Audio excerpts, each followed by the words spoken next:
Le Pentagone a empêché les membres de la nouvelle administration du président Joe Biden d'accéder à des informations essentielles sur les opérations en cours, notamment le retrait des troupes en Afghanistan, les prochaines missions d'opérations spéciales en Afrique et le programme de distribution de vaccins Covid-19 selon de nouveaux détails fournis par des responsables de la transition et de la défense. L'effort d'obstruction de l'équipe Biden, dirigé par des hauts responsables de la Maison-Blanche au Pentagone, est sans précédent dans les transitions présidentielles modernes et entravera la nouvelle administration sur des questions clés de sécurité nationale alors qu'elle prend des positions au sein du département de la Défense mercredi, ont déclaré les fonctionnaires. M. Biden a ouvertement décrié le traitement que ses collaborateurs recevaient au Pentagone en décembre, le qualifiant de rien de moins, à mon avis, qu'une irresponsabilité, après l'annulation des réunions avant Noël. Il a déclaré que ses collaborateurs n'avaient pas eu accès aux informations sur le piratage de SolarWinds et a ajouté que son équipe, entre guillemets, a besoin d'une image claire de notre position de force dans le monde et de nos opérations pour dissuader nos ennemis. Fermez les guillemets. Mais les personnes impliquées dans la transition, tant du côté de l'équipe Biden que du Pentagone, ont donné aux Politico une image plus détaillée de ce qui a été refusé, en disant que les briefings sur les questions de défense urgentes n'ont jamais eu lieu, ont été retardés à la dernière minute ou ont été contrôlés par des esprits dominateurs du côté de l'administration Trump. La défense a toujours été une affaire bipartie entre et parmi les professionnels, et c'est une optique terrible pour ceux qui veulent copier cette mesquinerie à l'avenir, a déclaré Mackenzie Eaglen, un membre du conservateur américain Enterprise Institute. L'effort visant à bloquer la transition d'informations clés pour la sécurité nationale est inutile, de mauvaise forme et constitue un horrible précédent. Cette histoire est basée sur des conversations avec 10 fonctionnaires du Pentagone et de Biden impliqués dans la transition, dont la plupart ont parlé sous condition d'anonymat pour discuter de conversations sensibles. Les tensions entre le Pentagone et l'équipe de débarquement de l'agence de Biden sont apparues presque au moment où l'administration des services généraux a autorisé le début de la transition fin novembre, après un premier retard suite à l'élection. Alors que le côté militaire de la maison, l'état-major, interarmée et les commandants des combattants géographiques s'est montré plus coopératif, le côté civil a mis en place des barrages routiers à chaque tournant. Il ne devrait vraiment pas être autorisé à s'en tirer comme ça. C'est tout simplement complètement irresponsable et indéfendable, a déclaré un fonctionnaire de transition. Faites de la politique avec la sécurité nationale du pays est tout simplement inacceptable. Le secrétaire d'État à la Défense sortant par intérim, Chris Miller, a affirmé publiquement qu'il s'engageait à assurer un transfert de pouvoir en douceur, et les responsables du ministère de la Défense affirment que le Pentagone a travaillé pour répondre aux demandes d'information et d'entretien de l'équipe Biden dans des conditions difficiles en raison de la pandémie et d'un environnement hyper partisan. La porte-parole du Pentagone, Sue Goof, a déclaré qu'il est compréhensible qu'il y ait des limites aux informations sensibles et classifiées et que le ministère peut fournir à l'équipe entrante, y compris en ce qui concerne les futures opérations militaires. Elle a également défendu la présence d'avocats civils de carrière en tant qu'observateurs lors des réunions avec l'équipe Biden, affirmant que la participation des avocats garantit que les informations sont correctement traitées. Le personnel de transition n'est pas un employé du gouvernement et donc limité dans une certaine mesure sur ce qu'il peut recevoir, a déclaré McGough. L'appartenance à une équipe de transition ne constitue pas à elle seule une autorisation d'accélérer à des informations gouvernementales confidentielles, privilégiées ou classifiées. Mais les gens de la transition ont déclaré que la conduite de l'équipe sortante allait bien au-delà de la norme et ont indiqué que les loyalistes installés par la Maison-Blanche étaient la principale raison de l'obstruction. Les responsables du Pentagone sous la présidence de Donald Trump ont refusé de fournir des informations sur les opérations en cours, en particulier dans le domaine des opérations spéciales, parce qu'elles sont prédécisionnelles. Cela signifie que l'équipe Biden a maintenant une visibilité limitée sur les questions opérationnelles clés, notamment sur les missions antiterroristes en cours. Lors d'un incident, le Pentagone a brusquement annulé la réunion de l'équipe de transition avec le général Scott Miller, le commandant des forces américaines en Afghanistan, qui était prévue juste avant Noël. À l'époque, le secrétaire d'État à la Défense par intérim a déclaré que les deux équipes avaient convenu de reporter toutes les réunions non liées à la politique étrangère et de sécurité commune à la fin de la nouvelle année, mais les responsables de Biden ont publiquement démenti cette affirmation. La réduction des effectifs en Afghanistan, où les troupes américaines devraient quitter le pays ce printemps en vertu d'un accord entre l'administration Trump et les talibans, est l'une des questions les plus urgentes auxquelles l'équipe de sécurité nationale de M. Biden devra faire face au cours de sa jeune présidence. L'équipe a finalement pu parler avec le général en janvier.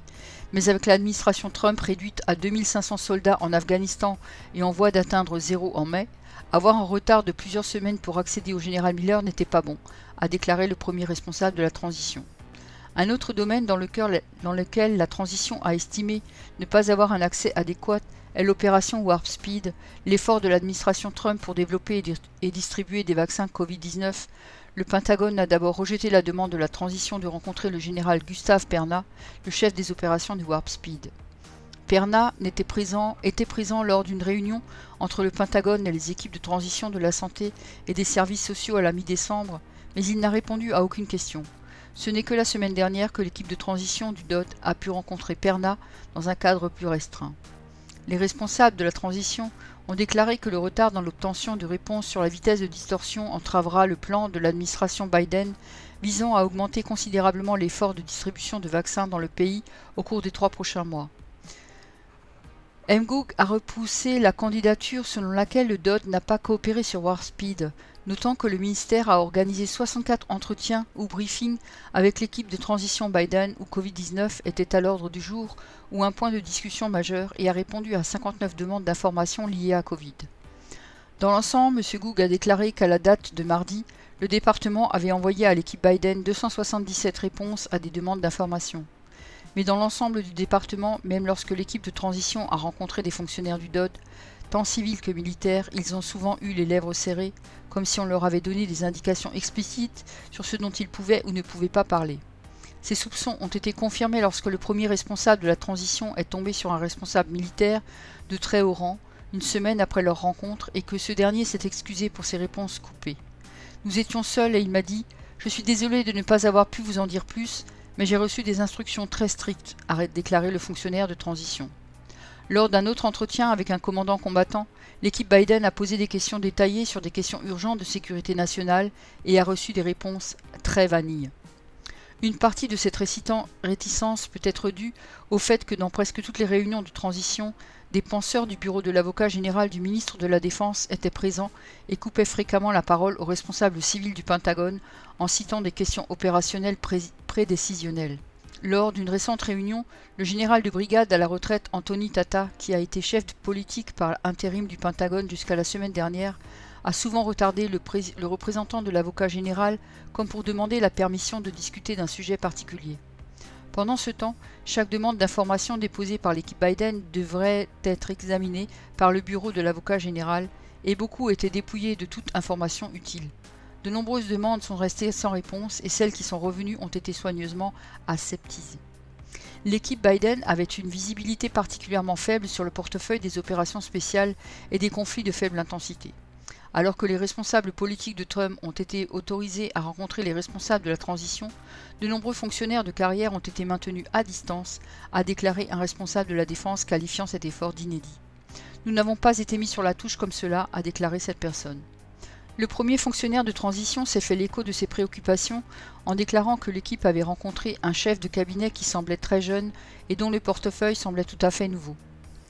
La personne se rappelle avoir posé des questions détaillées sur les changements apportés par l'administration Trump au processus d'approbation d'une mission. Sous l'ancien président Barack Obama, la plupart des missions devaient être approuvées par la Maison-Blanche, mais n'a pas pu obtenir de réponse claire. L'équipe est particulièrement préoccupée par le fait qu'elle n'a pas suffisamment de visibilité sur ce qui se passe en Afrique, qu'il s'agisse des missions secrètes d'opérations spéciales sur le continent ou du retrait de Trump de la Somalie. L'équipe Biden a également été frustrée par le manque de coopération autour de la demande de budget à venir, une préoccupation que Biden lui-même a citée en décembre et qu'un deuxième fonctionnaire de transition a qualifié de risible. En particulier, l'équipe Biden a eu du mal à obtenir des détails sur les efforts de l'administration Trump pour siphonner les ressources des projets de construction militaire vers le mur frontalier et sur le financement de la réponse de Covid-19. Mike McCord, responsable de la transition pour les questions budgétaires du Pentagone, a finalement pu rencontrer des représentants des services armés pour discuter de la demande de budget de la semaine dernière. Mais le retard à quelques jours de l'inauguration a provoqué des brûlures d'estomac. Le Pentagone a également repoussé les efforts de la transition pour avoir un aperçu d'un accord d'armement très médiatisé avec les Émirats arabes unis pour le F-35, l'avion de chasse le plus avancé des États-Unis. Cela a empêché l'équipe de comprendre des détails clés sur la manière dont les informations sensibles concernant l'avion seraient sauvegardées et quelques préoccupations ont été soulevées par Israël qui exploite également ses propres F-35 et s'est initialement opposé à l'accord. Certains responsables de la défense de Trump ont qualifié de exagérées les allégations d'obstructionnisme de l'équipe Biden en attribuant leur frustration au retard dans la certification de l'élection, à la réduction des effectifs dus aux restrictions de Covid-19 et à un nombre plus important que d'habitude de demandes d'information et d'entretien de la part de l'équipe de transition. Je pense que les nouveaux venus submergent le département, politique et carrière, de demandes à déclarer un deuxième fonctionnaire de la défense. Vendredi, l'équipe de transition avait rencontré plus de 400 personnes nommées par le ministère de la Défense et plus de 180 fonctionnaires de carrière à déclarer un troisième fonctionnaire de la Défense, notant que le ministère n'a pas refusé à l'équipe d'examen de l'agence quiconque lui avait demandé. Un quatrième fonctionnaire de la Défense qui part avec l'équipe Trump et a participé à la planification de la transition a déclaré qu'il ne voyait aucun effort pour cacher quoi que ce soit à l'équipe Biden. Mais il a dit qu'il pense que certaines des personnes nommées à des postes de très haut niveau au cours des derniers mois de l'administration n'avaient pas les meilleurs intérêts de l'institution à l'esprit et étaient obsédées par les vendettas politiques. Trump, dit-il, a engagé toutes les mauvaises personnes et il en a payé le prix. Nous ne pouvions pas faire grand-chose. Et l'acrimonie est allée dans les deux sens. À la dernière minute, l'équipe de Biden a refusé à Miller un espace de bureau et des ressources pour sa transition, une courtoisie généralement accordée à l'équipe sortante. La politique a confirmé le déménagement qui a été signalé pour la première fois par Bloomberg. La transition a choisi de ne pas accorder à Miller cet avantage particulier étant donné son rôle d'acteur et la capacité réduite du Pentagone en raison de la pandémie, a déclaré un autre responsable de la transition, notant que le général à la retraite Lloyd Austin, le candidat au poste de secrétaire à la Défense, a également choisi de faire toute sa planification de transition depuis son pays pour ces raisons.